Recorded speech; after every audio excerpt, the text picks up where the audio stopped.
Hi.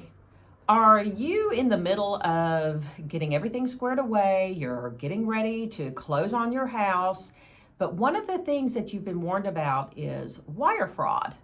I'm Trish Mancini with TrishSellsTennessee.com and eXp Realty, and I'm here with my friend Jen. Hi Trish, I'm Jen, owner of Legacy Title in Knoxville, Tennessee. So you hear all these stories and everything, and one of the documents that our clients have to sign is in regards to wire fraud. So how often does that really truly happen? Is that something really? It's definitely something to be wary about. We had an incident last month alone.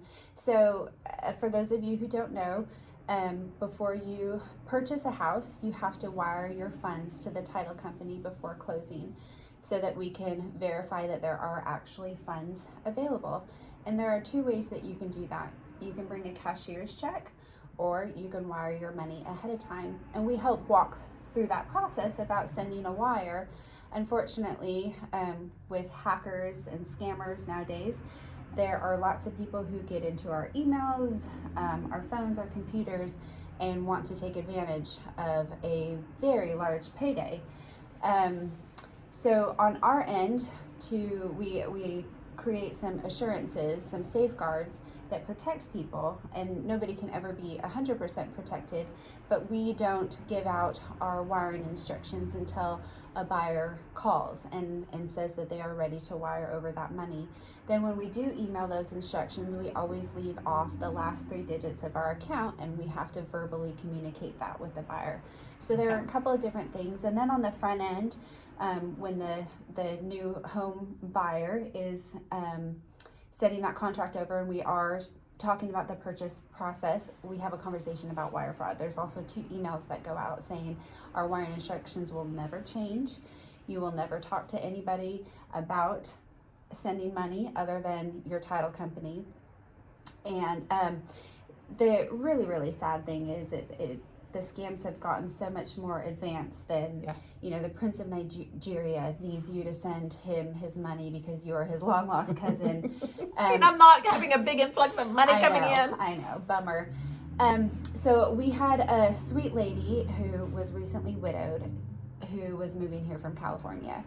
And when her agent sent over through Dotloop, kind of a email telling me about the situation, in this email she said, I have a client, she's older, she's alone, she's going to pay cash for this property, she's moving here with her 2 sisters, her husband has recently passed away. So whatever in the fraud scamster word, these buzzwords kind of triggered that, we've got an old lady here who is in a very vulnerable time of her life, a very emotional time.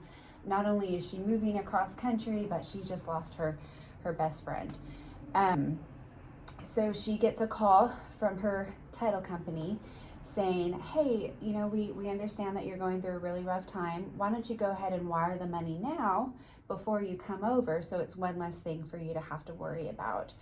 So of course she is the sweetest lady, and thank you so much for your concern. What a wonderful title company. How much do I wire and where do I wire it to? So this fraudster, this man, builds up this relationship with this lady, and she willingly gives all of her account information. Wow. And then not only that, he calls her the next day and says, I'm going to need photo ID. So gets her to take a picture forward, sideways, and sideways. And this lady, she is not thinking, she's just thinking that she has a friend in the industry, And very helpful and kind, who's helping her. And she's from California, so she's not, with her realtor.